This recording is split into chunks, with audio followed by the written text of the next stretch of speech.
What's up? Welcome back to another episode of Joe and Bill. This is Joe and this is Bill and this is episode number 6. Okay? So international break is going on. There's not much happening in terms of club football. Yeah. How are you enjoying the international break, man? It's boring. Boring? Boring. Boring. The only thing I've enjoyed is Bwire's celebration. Yeah. Like he scored the final of the Champions League or he's won the World Cup. Yeah. And yet he's just playing against, what do you call? The European South Sudan? Thank you very much. Albania. That's the only thing. Yeah. So Bwire, if you can do half of what you've done for country, if you can do for club, Yeah. utakuwa mbali. Ungekuwa mbele mbaya. But Second goal against City. It was your fucking fault. He's irritated this one. Why would you say it's boring, man? At least I'm warning mkifanya howler, so that's something good. What the only howlers Manchester United players are doing at the moment is staying at home. Oh, Sting. Yeah, because you know there's no training. Obviously, You guys are not training. No, we're not. See, Ole is out in Norway. He dismissed all the teams, all the players. So here's the thing: out of a possible 11 member, the ones that have remained behind, first team players are 5 of them, including Jordan Sancho, and then the reserves, including Phil Jones. Go home, come back Thursday and train. What sort of sort of stupidity? Go against is Watford. this? Ding at a nice na nyinyi vibaya sana. So Big Willie, how have you been enjoying the international break? Well, my team Germany have qualified for the World Cup. They blew away Liechtenstein 9-0. I have another German team. Now it's getting back to the Germany which we know. And just looking at who's going to make it from Africa. I mean, I'm seeing good results for Senegal, for Egypt, for Morocco, for Algeria. As much as it's not really that intense and exciting like club football, it's just good to show how these other teams are qualifying well. Some teams and some FA presidents are on some funny road here, by the way, in the city.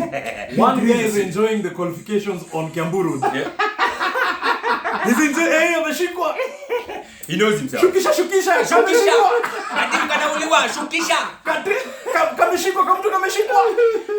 Now, personally, I've been We're enjoying gonna troll it. I've been enjoying the break, man. Imekuwa my birthday, so actually I realized by the so many great people, the kings and queens, they were born in November. Really? I'm talking Joe Biden. Heck, scratch that. Kipchoge, man. The GOAT Eliud was born in November. Joe Biden, Leonardo DiCaprio, French Montana, Nyash, Chief, as in November, kings and Nadia Mokami. Ole was born October 30th. Has to be.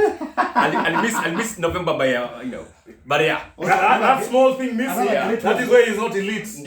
Who was born in November is Alessandro Del Piero. Oh, the Juventus legend. Told ya. Yes. Kings and queens. Big up Nadia Mokami Jupia alizaliwa November. Yeah. All right. So Steven Gerrard is back in the Premier League. At Aston Villa. Heck of an appointment. Yes. What do you think about that appointment? Who do you think is getting the best part of that deal? Here's the thing. Aston Villa obviously are getting a good deal in terms of his managerial capabilities, but I think it was a step down from Rangers. Oh, yeah. I think he had an opportunity to build a legacy in Rangers. But I think he already has. Well, he No, unbeaten. they went unbeaten and they won. That's something they will never forget. It's just one league title. But it's unbeaten. And Celtic have won it for the last 10 years. Yes. And you have an opportunity now with Scotland now having a better coefficient of qualifying to the Champions League straight away into the group stages than doing the best qualifying matches. Yeah. You go straight into the group stages. Yeah. I mean, you had an opportunity to be in the Champions League group stages every single season of your life, but you chose to go and fight for position 10. But like we always say, you have to have an internship for you to actually come and coach a big club. No, unless he wants to go and coach Liverpool. That's what you're telling me. That one day he wants to coach Liverpool. Obviously.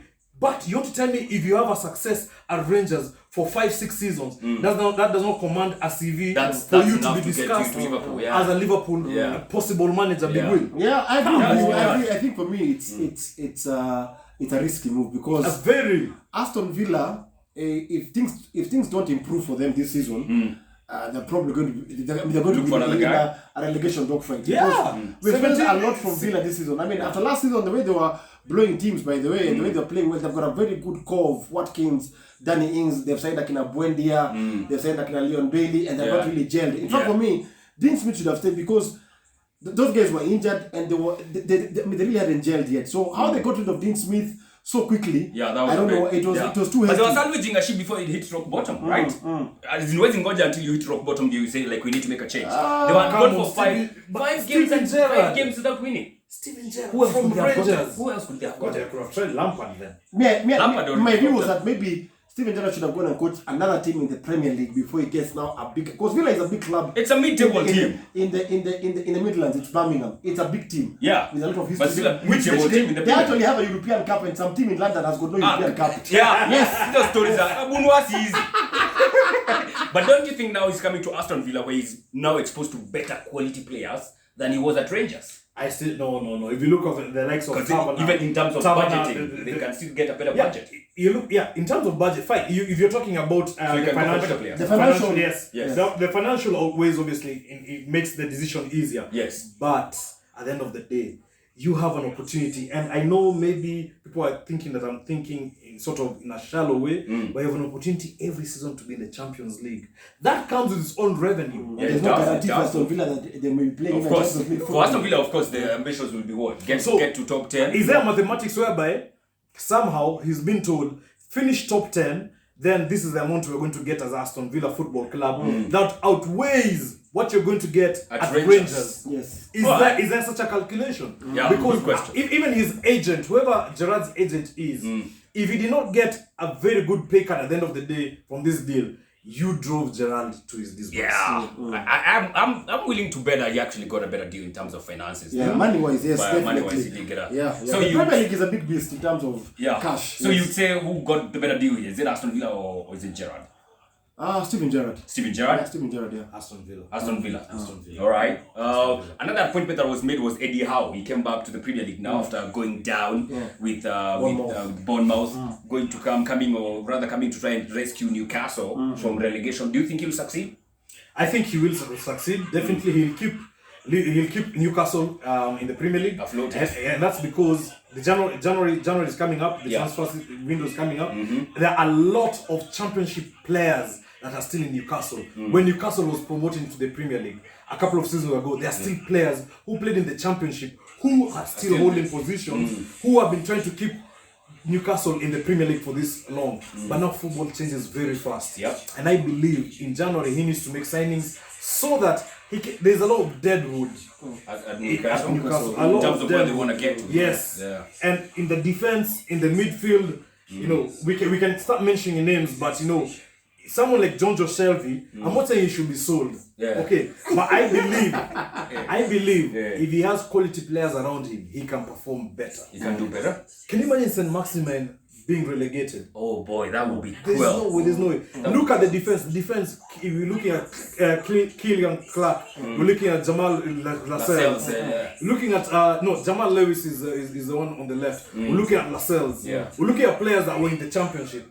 Yes, they're good players, but are they Premier League caliber players? You have to be a very good manager to make sure that they can get you to top 10. Yeah. Do you think Eddie Howe, with all his experience that he has been linked with other jobs in the past. He has been linked, I think, with Arsenal. Yes. Do you think can actually take these guys to top half?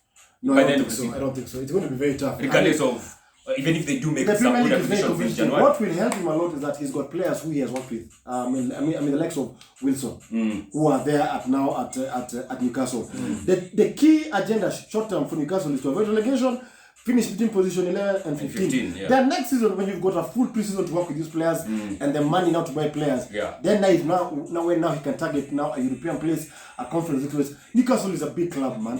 Players, the likes of Keegan Alan Shearer have played, David Ginola, Faustino Asprilla. They should be battling for a top 10 position. But right now, in the interim, try and get out of relegation. Try and see what you can do for the remainder of the season.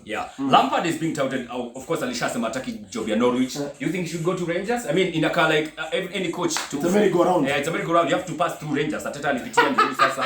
Gerrard alipitia ndio sasa. Do you think Lampard should go there? I think he should, because what he did with Derby County and the first half of Chelsea, in terms of showing that you can play without a budget and you can achieve a result, Lampard would fit very well at Rangers. Yes. Do you agree? Yeah, and sorry for interjecting. And he stays at Rangers. Don't get don't get tempted after 3 years. Chelsea comes after you again and saying, you know what, you're a better manager than you were last time, so please come back. No, stay in Rangers, become a legend, become an icon, become a maverick there. All right. Build your CV. Build your CV. So you agree he's better suited at Rangers than Let him go for a lower leading club. I was disappointed that he didn't get the Norwich gig. Yeah. But these big clubs, there's a lot which happens there, and the spotlight is on you. So, but when you go to a team like Burnley or Norwich or any other side, by the way, the focus is not on you so much. The media play is not on you so much. Yeah, like in the Premier League. Like when in the Premier League, in a big 6 team, Liverpool or United or City. It's different. It's different. All right, in conclusion now, tunajua Kenya tulikuwa tunacheza against Uganda. After FKF wafanye mambo, FKF tunajua what is happening. Some guy is eating some ugali at what did you say that place? Kiamburu. Yes. So what do you think about the disbanding of FKF before you get to Bwire? I think it was about time. It's about damn time.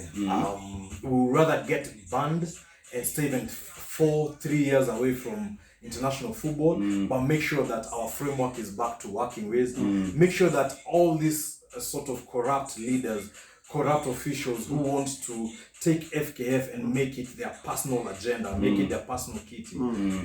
Take it away from the youth. Take it away from the talented players in Kenya. It is good. Thank you, CS, for what you did. It was about time. And if it's up to me, they should not even get close to anything to do with football in this in country. Kenya. Let them become politicians. When they were biggest siasa. Hoping this is not a political move of getting disbanding and arresting the FKF president. What do you want to see moving forward in terms of restructuring our football? No, first of all, get the right people to lead football, get the right systems. Under 17, under 20, we've got tons and tons of players who are very good.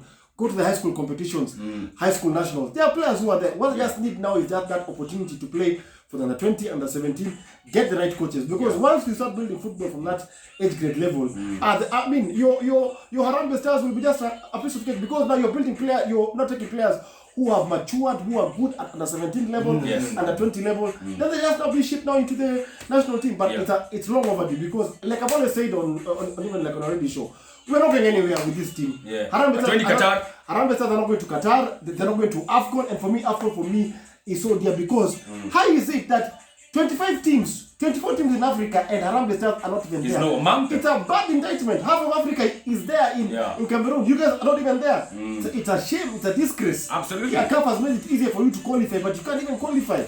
For World Cup, forget about it. Maybe I think in the next 20 years. 20 probably. years. Not anytime soon. Jeez, I'm 50 something years old then. Okay, Bwire, Buddha, umse alikuwa amewekelea ni? Alikuwa amewekelea.